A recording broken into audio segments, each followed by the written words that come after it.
Hello and welcome to another edition of the e-commerce Odyssey podcast. I'm here with Nahar Geva from Zik Analytics, and we're going to talk about how to increase your eBay sales. So would you first like to introduce yourself, Nahar? Yes, of course. So first of all, thank you for the opportunity to be here. And I'm, as you say, Nahar Geva. Today I'm living in Portugal and I'm 32 years old, married, +2. I started my e-commerce journey back in 2016, started with eBay dropshipping. Took me 8 months to achieve $5,000 in profit in my first store, my first eBay store. This is also when the idea to create a product research automation software to help other sellers finding winning products for their store came from. And a year later, we've launched Zik Analytics. And today it's already 5 years. We have over 5,000 paid subscribers. We're providing a lot of content, a lot of tools to help people optimize their listings, to help people find winning products, recognize trends before anyone else. Basically, that's it. Okay, so what do you think? I mean, eBay is obviously, I've been doing e-commerce even longer than you. I've been doing like 15 years. So when I first started, eBay was the thing and Amazon was just a little thing. And eBay was much, much, much bigger than Amazon. But these days, everyone forgets about eBay. So is eBay, something that people should still bother about? Yeah, so it's a great question that you bring here because all the focus shifted to Amazon. Amazon made a huge move in terms of business-wise. They took control on all the supply chain. So basically, they're holding the stock today. They controlling the shipping, and they created a huge advantage. And this is why they become number one. However, eBay is still the second biggest. So we're talking still about 180 million active buyers from all around the world that searching for products on eBay. It's the second biggest e-commerce search engine. And there is a lot of opportunities. A lot of people knows eBay as the place to sell secondhand products. I would say mainly from the UK. One of the main niches of eBay in the UK and also in the US is selling secondhand products, antiques, etc. But during the past, I would say 7 years, developed a new market of new products there. So it started with drop shippers that been sourcing products from Amazon and bringing them into eBay, created this huge portfolio of brand new products. And today is moving forward with companies, even like Walmart and Best Buy and companies like this that, they maintain their eBay stores and they sell their products on eBay. And of course, it's not the same demand like you can find on Amazon, but it still has a lot of sales, a lot of demand. And I would say an average seller on eBay generate around $30,000-$40,000 revenue. This is for an average seller. Monthly, yeah? Monthly. Okay. And if we go to the big sellers, so it's going above 100,000 to a couple of millions. So yes, it's not as big as Amazon, but still there is enough demand there and can be used in various ways. Whether if you're a brand owner and you want to just maintain a brand identity all across e-commerce marketplaces, e-commerce platforms, or you sell on Amazon, but you get stuck with the dead stock, then you want to resell it somewhere else. You want to liquidate it somewhere else, or you just focus on eBay and you build your you find those strong niches on eBay and you build your store there. So there is different ways to attack it. And I would say the easiest way to start, and this is for people who are watching us, and thinking of e-commerce, is with eBay dropshipping, because with dropshipping, there is no big investment. You can start relatively cheap. However, there are other complications and other risks that come with this, but this is for another topic. So yeah, yes. I'm not a very big fan of dropshipping. I'm not sure it really works. I've never got it to work. So anyway, check out. I've done another podcast on this, so check. But okay, so what is eBay best for? What kind of products can you sell on eBay? So I would say it's hard to point on something specific, but if we want to kind of like, if you want me to highlight, from the data I have, because we basically have data from eBay and from AliExpress in our database, and also some Amazon and Walmart, I would say one of the top niches is jewelries.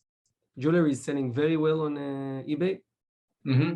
Also clothing, but more like the cheap quality clothing. So, everything up to $40 selling very well in the clothing niche on eBay. Other than this, electronic, of course, but I think this is everywhere. Smartphone accessories is one of the strongest niches on eBay. And then it goes to a very small niches, things that you never thought would actually work. Like, for instance, all the nautical decoration and fishing, very strong on eBay. Fishing and hunting, very strong on eBay. Yeah, this is. So I found, I mean, just because I've been selling on eBay for 15 years, and the find of things, I mean, it's obviously good for selling new products, and you can sell the same new products on it you sell on any other channel. It's good, I think, for international sales. It's got a strong international base. Yeah. It's good for, well, I mean, we don't sell these, but I mean, a lot of people sell. It's kind of hard to get things like, you know, spare TV remote controllers or something like that. Or I'm just talking about things that you really can only get on eBay. So you can only get, you know, spare parts for motorbikes, or it's definitely good for that kind of thing. It's good for liquidating stock as well. So there's a lot of people, you know, people sell bundles, people sell, you know, and there's a lot of reconditioned or so-called reconditioned stock. So people will be selling reconditioned iPhones, reconditioned electronics of all sorts. So I think it's good for, whereas I think it's more varied than Amazon in that you can sell the new things, but it's also much easier to sell things in a variety of conditions, and that's harder on Amazon because everything has to have a barcode and has to be listed. So that's one of the reasons I'm still a big fan of eBay. Yeah, I know a lot of big sellers on Amazon that sell all the returns, they sell back on eBay. So they collect the returns and sell them on eBay. So I think the place we go, and with all the technology and the software and the ability to, you know, operate multiple channels at the same time, this is where we go. It's multi-channel e-commerce businesses, not just one thing, not just Amazon, not just eBay, not just Shopify or your own store. Eventually, if you want to build strong brand, or you just want to, you know, diverse risk, you should be everywhere. Yeah, it's true. I mean, because I find that you do hear these stories about people who depend just solely on Amazon, and Amazon just turns around one day, and for some reason, which is not always entirely clear, they'll just shut your account down. So, you know, diversity is a beautiful thing on e-commerce, as in life, I would say. So what are your top 10? Let's see if we get to 10 here. eBay optimization tips. How do you get the most out of eBay? Okay, so it's a great question. I will start from, you know, discussing a little bit the eBay algorithm. So the eBay search engine algorithm called Cassini work in a very, very simple way. I would say it's not quite similar to other marketplaces. So basically what eBay want to see, eBay eventually focus on, you know, improving their buying experience. This is the main focus in the last few years. After Amazon came, you know, to the market and basically took over the buying experience, you know, providing perfect buying experience, eBay put a lot of focus on this, and they tweaked the algorithm to be able to push the listings that answer the need of the buyers. So what they're searching for, of course, with the search engine, right? Keywords. But also making sure these are products and sellers that actually can fulfill their promises, that can fulfill the order. So I would say it starts from the title. This is the basic thing, you know, have the right keywords in your title. Focus on long tail keywords. So not just random. Back in the days, people just would, you know, mix random keywords and hope things will sell. So long tail keyword in the beginning of the title should be you should target one or maybe two keywords, not go crazy with too many things, you know, because eventually every product we sell have maybe 2, 3, 4 type of keyword phrases that buyers actually looking for. So this is one thing. Second thing is item specific. So can I just say about titles, just interrupt you there. I mean, because it's like, I think the eBay title is like 80 characters, and you should use as many as you can of those characters. Yeah, so you put as many as you can, but eventually, let's say we sell gaming keyboard. So eventually we have like gaming keyboard is one keyword, right? Gaming keyboard probably is things people searching for, or keyboard for gaming. So what I say is that find these long tail keywords. So there is 1 or 2 phrases, see where there is the highest demand, but also see if your price is not strong enough or is not low and is not competitive enough. Don't try to go after these search terms where everyone else selling the products have the new. You can see, and this is the beauty with eBay, which is not a product catalog like Amazon, you can still sell a gaming keyboard twice higher than someone else if you manage to rank it under different search term. So let's say gaming keyboard generated 10,000 searches a month, right? but a keyboard for gaming generate only 3,000. And you can sell it for $40, your competitor sell it for $20. You shouldn't go and try to put it on gaming keyboard. You should try to get it to keyboard for gaming. And maybe you will not make the same amount of sales, but you will be able to sell it twice more expensive. And this is the opportunity. Another opportunity that lie within eBay is that you don't have to be the cheapest. It's not like in Amazon that you have a buy box and that's it basically. If you're not providing good price, you will not have the buy box and probably you will get much less traffic. So this is one thing. Second thing is the item specific. You have when you create a listing, you have item specifics fields where you models, features, size of the boxes, all these things. And this is super important now. Sometimes let's say you sell an iPhone cover or an iPad cover, leather iPad cover. Okay, back in the days, you would need to put the color. If you want to find people that look for a red color, you will need to put the color in the title. Now it's enough to have a generic title, but have the color in the item specific. And it's also affect the search results. So if someone will search, I want an iPad cover, a red iPad cover, you will come up in the search result, even if your keywords are not in the title, but they're in the item specifics. This is the second thing. Now, of course, price is very important. And I say you can sell things higher. However, it's an advantage to have lower price than your competitors. So if it's possible for you to have lower price, or if you're in the process of doing research before you buying stock or before you source products, then of course try to aim to be also competitive with price. It's not mandatory, but it's important. And item and images. So one of the things that the algorithm check is the impression click-through rate.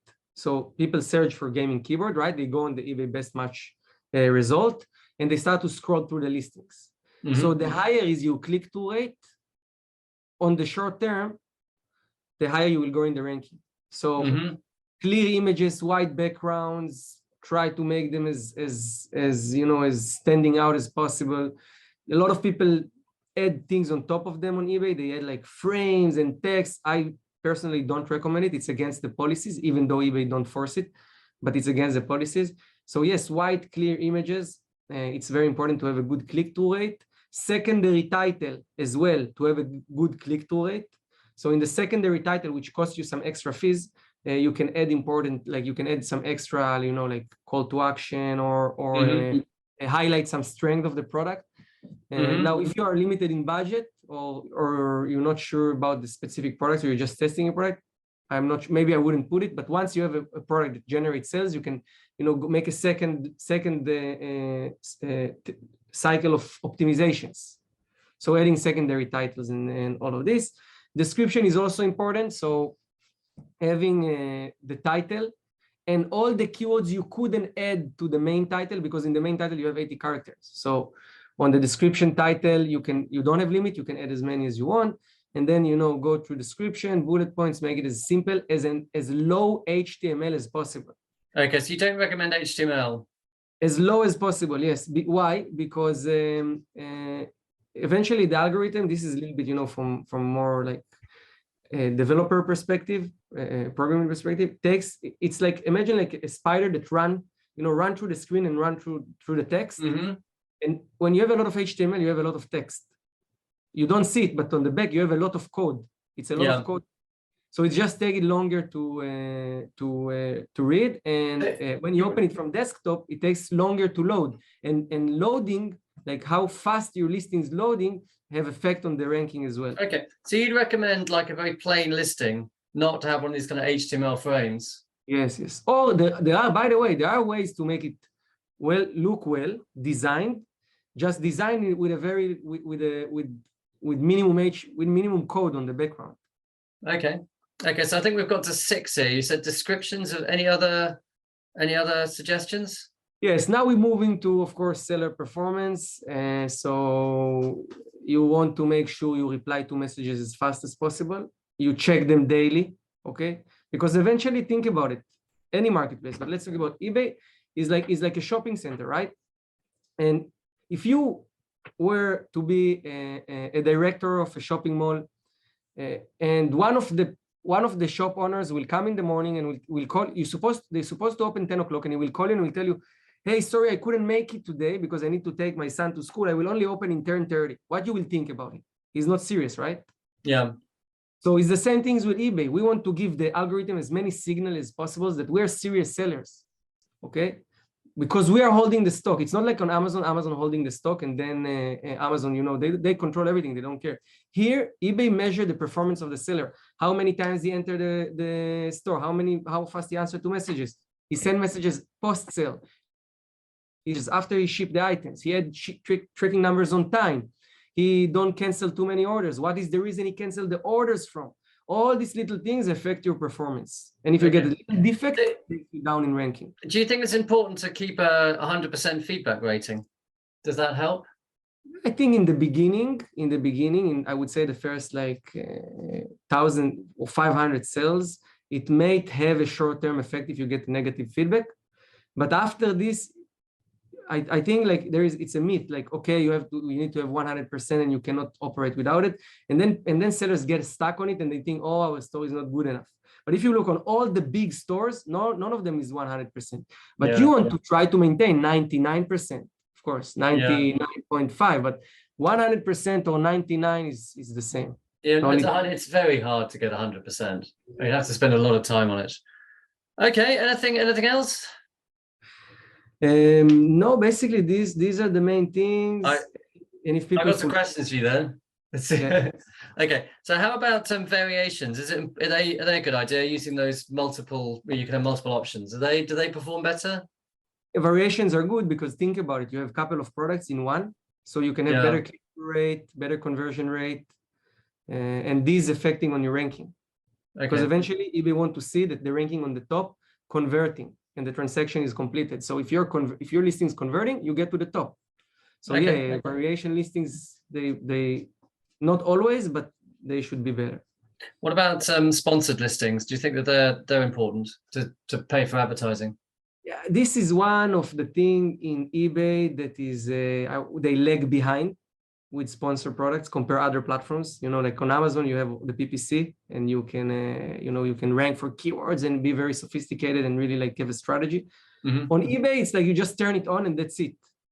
And yes, it's necessary and it helps you drive more sale, but it's like a vicious cycle. Once you start with it, you cannot go back anymore. Mm. So I would not suggest people from the beginning to start with it. I would suggest people to build strong store, get to the top with their own power, with their own work. And later on, when they scale, when they start to grow higher amount of listings, then use sponsored. Okay. So what do you think about international? What kind of offering your products internationally? Do you think that's worth doing? So it really depends. First of all, what is your marketplace? You're selling in the US, you're selling in the UK, because in the US and the UK, you have this global shipping program. Yes. So eBay can handle for you the shipping, and it's amazing. Why not? They cover insurance and everything, and they give you the best conditions to ship products on internationally. Of course, they charge high prices. If you have better alternative, you can offer lower prices to ship internationally, and you have the ability to handle it. Then you may get much more international sales. But just by turning on the global shipping program inside eBay, sellers experience between 5 to 15% increase in sale. Okay, so that's definitely worth doing then. Yes. So how would you say, what's the best way of finding product opportunities on eBay? What would be the process that you would use? So this is a great question, and it really depends on the type of seller, on the niche, on the need. I always, it's the same. Like if I will ask you how I get from here to London, you will open the GPS, you will turn it on, and you will see the way, and you will drive this way, right? Yeah. So it's the same thing. It's exactly the same thing. You need to know what you are looking for. Now, I will go to different processes, and I will try to highlight the main business models. So let's start from if you are wholesaling, but you don't know what you want to sell yet. Okay, you want to start an eBay business, or you have a store already, and you want to get product ideas. So for getting product ideas, I will start broad, analyzing categories, then break it down to the top selling items in each category, then check the competitors' that's selling those items, see what they sell, and then based on my sourcing strategy. So if I'm trying to focus on specific niche, I will try to find competitor who focus on the same niche. If I try to go broad, I don't care about the niche, then it doesn't matter. All of them are good for me. And what I always recommend beginners or advanced, doesn't matter, when you source products, is to look for the sealed or strong opportunities. What is a strong opportunity? It's a product that's sold by a weak seller, but still rank to the top and generate a lot of sale. Mm-hmm. And if this product even selling for higher price than the competitor, even better opportunity. Mm-hmm. So I'm trying to find those opportunities where, let's give an example. Let's give a gaming keyboard example. Okay, let's say we are searching the gaming niche, and we're seeing gaming keyboard performing very well. And then we go in the product research tool in Zik, we put gaming keyboard, and we see that in the last 30 days, it's generated $40,000 in sales. The success rate is 60%. The sell-to rate is over 100%. So there is high demand, high success rate on page one. And now we validated demand and competition. Now we want to see, okay, but where is the opportunity? Because demand and competition in the overall niche is one thing. Eventually, we need to understand which listings we are targeting, which competitor we are targeting. And then I will try to see if there are any listing that manage to rank on the top of the search result, but with a higher price than the competitors. They're doing something unusual. Maybe it's the product, maybe it's the title, maybe it's something there. I want to check, I want to find this opportunity. Second thing is I will try to see which sellers with lower feedbacks are ranking to the top of the search result. Because let's say a seller with 500 feedbacks that have product on the first page of gaming keyboard. He's beginner. He have competitors with 100,000, 200,000 feedbacks. How he did it, what he did, what he's selling. So this is the way I approach it, to look to have a high success rate opportunities. And this is one way. Second way, if you already know your supplier, a lot of people work with suppliers. They know this is my supplier, so they know what they want to sell. Mm-hmm. So it's much easier. You just, let's say you have a supplier of iPhone covers, you have leather iPhone cover, you just go search leather iPhone covers, see the numbers, competitors, sales, prices, and you see if you can sell your product for a competitive price, if you bring something new to the market, and then you list it to your store. This is much easier thing.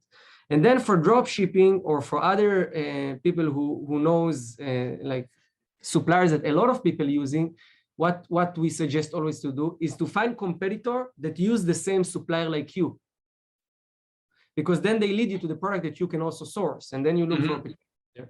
And the last tip I can say that this fits for everyone, I call it scale your winning products. You look on your own store or competitor store, you look on your top selling products, and then, for instance, let's say you have an leather iPad cover that is sold 10 times in the last 30 days or 10 or 20 times in the last 30 days. What you do is you take this title, okay, you search it and you see, okay, who compete with me directly? And then you see, okay, under the search term, we have people who sell black one, red one, yellow one, plastic one, leather one, right? But we don't have one in gold color. We don't have one yellow. We don't have one white. We don't have one with a strap or something like this. So you go to your suppliers and you bring something similar, but you use same title because you know this title drive traffic. So you use many of the titles the same and you just tweak it a little bit and you create. But the strategy here is to cover the first page of eBay with as many listings as yours as possible. So if someone search for this keyword, he will come, he will have 6, let's say on the first page there is 100. Let's say out of the top 10, there will be 3 or 4 use. Then your chances to get sales out of this is higher because 3 out of 10 or 5 out of 10 is your listings. So this is another strategy to approach. Okay, but I always found, so with eBay on the kind of the multi-option listings or variant listings, what do they call them? Variation listings. They so from one point of view, they're harder to set up, right? Yes. But the individual listings will get more listing history and will therefore probably do better in the search. But on the other hand, but then you've only got one listing, whereas if you've got them listed individually, then you will take up more of the search results. And that's what. So you do exactly. This is a good point. And you need what is the best way of doing it? So like what I did a lot in the past and I like to do is let's say we're going for again iPad leather cover. So I will have like different brands, very similar. I will compete with myself, but I will have different brands with different colors. So I can have different. It's the same product but different brands. So maybe the stitching is a little bit different, the logo is different, but it's the same thing. Yeah. So I will just kind of create a monopoly on the eBay page result. Okay. So what we used to do in the past is actually list the same products on 2 different IDs. Yeah, but it's not exactly the same. It's the same, like it's the 2 leather iPad covers, same colors, same style, but made by different brands because you cannot list exactly same. Right, it's not allowed by eBay. Okay, that's good advice. So tell me about your system, Zik Analytics. How does it help sellers? Yeah, so basically, and this is, by the way, one of the biggest advantage of eBay, is that eBay gives you real sales history. All the other softwares for Amazon, it's not a real sales history, it's estimation. They do with the reviews and stuff like this, and we are also building Amazon tools now, and this is how it is. eBay, on their website, give you the sales history. So what we do, we collect the data 30 days and more back, and we basically have a database of over 500,000 eBay sellers, and it's growing every day. And we provide the tools to sellers to analyze their competitor, research their competitors, do a product research on the eBay best match result to understand what ranking best and what is the last 30 day sales, do category research where they can see top selling items on every category. Of course, title optimization and keyword research to understand what are the long tail keywords people searching for, but not just what people searching for, what actually driving sales. So you can see, okay, for instance, gaming keyboard have 20,000 searches, for example, 20 competitors use this phrase in their titles and they generated 600 sales. So you can build your title based on real conversions, not just searches. And then there are all the Zik Pro features, which are divided to 2 parts, automation for dropshippers. And then on the other side, big data, where we give them like access to top selling items on eBay, top selling items on AliExpress, etc. So what other channels does your system support? So is it mainly eBay, and you have these other channels, or? We have today data from eBay and AliExpress. AliExpress used mainly by Shopify sellers, Shopify dropshippers who want to understand what is the demand. They don't really source from AliExpress. They just want to understand what is the demand online. And now we are adding Amazon as well. So it's going to be eBay, Amazon, Shopify, AliExpress, and later on also Walmart. But right now the main focus was eBay. Okay, great. Well, that sounds, I must check it out. Last question. We're going to move off e-commerce now. What are you geeky about? What do you do when you're not thinking about e-commerce? Well, Portugal have a lot to offer, So we're playing paddle. I don't know if you heard about paddle, but it's paddleboards. Paddleboards? When you stand up on a board? No. Paddle. It's like it's a game, like a tennis thing. Yeah, in a smaller pitch, and it has like glass around, and you just play with each other, like 2 on 2, and you just play all day. Then you stop, you drink beer, you continue playing. Really, is it like squash? Like we call it squash. Because it's 2 on 2. It's like tennis more. It's like tennis. Okay. And then swimming in the cold ocean, surfing. Sounds good. Enjoying the weather here. Eating sardines.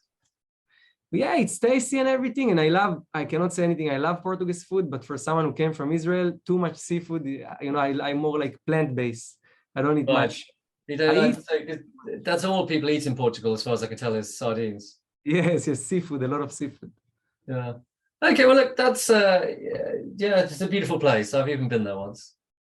Yeah, it's an amazing place. I love it. So you're from Israel originally? Yeah. Grew up in Israel, left when I was 21 years old, never came back. Okay. Why did you leave? Is it just wanted to see Europe? Yeah, Israel is a small place, high competition. So you feel limited. So my goal since I was 14 years old is to be an entrepreneur. So I felt like very limited. You need a lot of money to start. There is not a lot of opportunity. So I just I started with moving to London, worked in oil paintings in London, selling oil paintings door to door. Then had a business in Camden, a shop of clothing, women clothing. Then after this went to travel in India, met my wife, moved with her back to Germany, had some business that failed in Germany, came back to Israel, then back to Germany, and this is how I found also about e-commerce. When the second time I've been in Germany. You've been around the block a few times. Yeah. Well, look, I look forward to catching up with you in the future then, and find out what you're doing in a few years' time. Thank you very much. Me too. It was a pleasure being here. It's great also getting to know you. Nice. Thanks so much. Bye-bye. Ciao.